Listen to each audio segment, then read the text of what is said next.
Bill. Thank you all.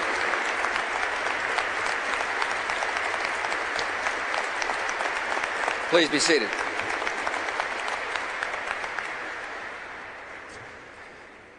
Thank you very much.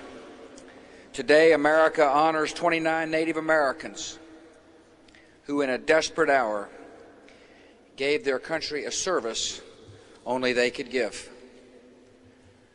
In war, using their native language, they relayed secret messages that turned the course of battle.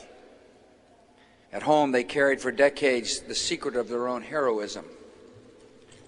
Today, we give these exceptional Marines the recognition they earned so long ago. I want to thank the Congress for inviting me here, Mr. Speaker. I want to thank Senators Campbell, Bingaman, and Johnson, and Congressman Udall for their leadership.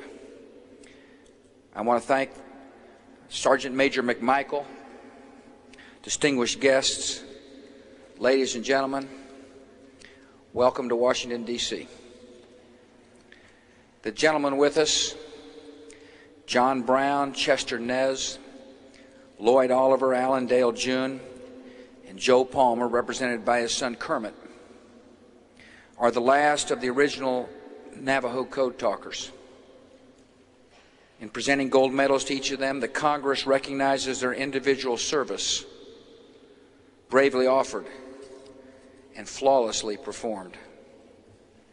With silver medals, we also honor the dozens more who served later with the same courage and distinction.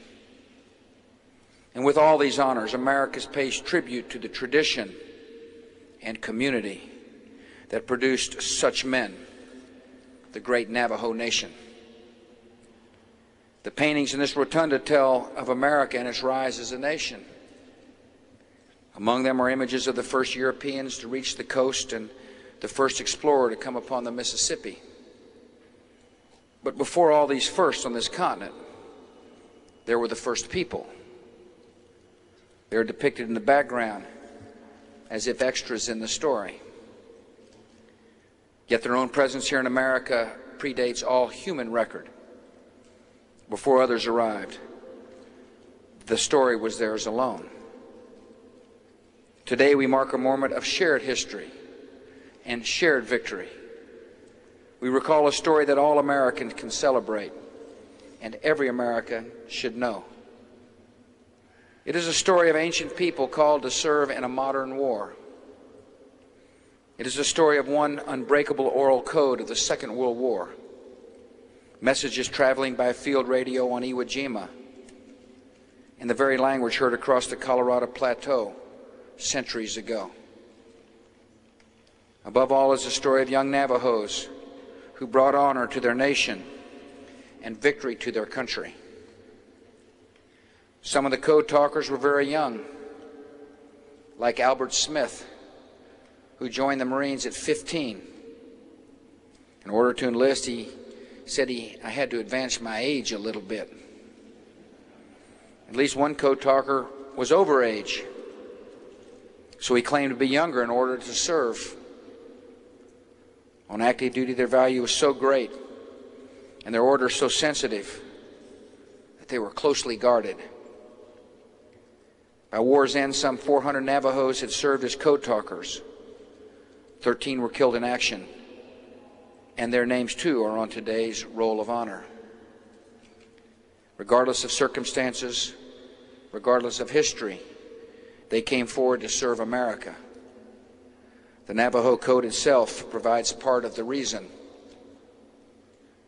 Late in his life, Albert Smith explained, the code word for America was our mother. Our mother stood for freedom, our religion, our ways of life, and that's why we went in. The code talkers joined 44,000 Native Americans who wore the uniform in World War II. More than 12,000 Native Americans fought in World War I. Thousands more served in Korea, Vietnam, and serve to this very day.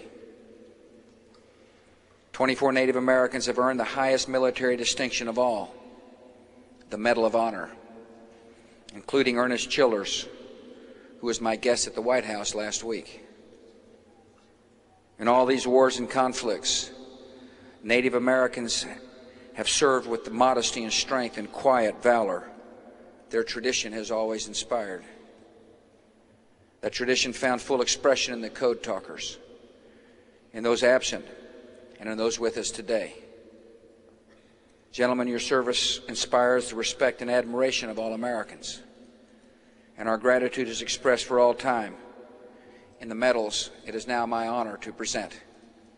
May God bless you all.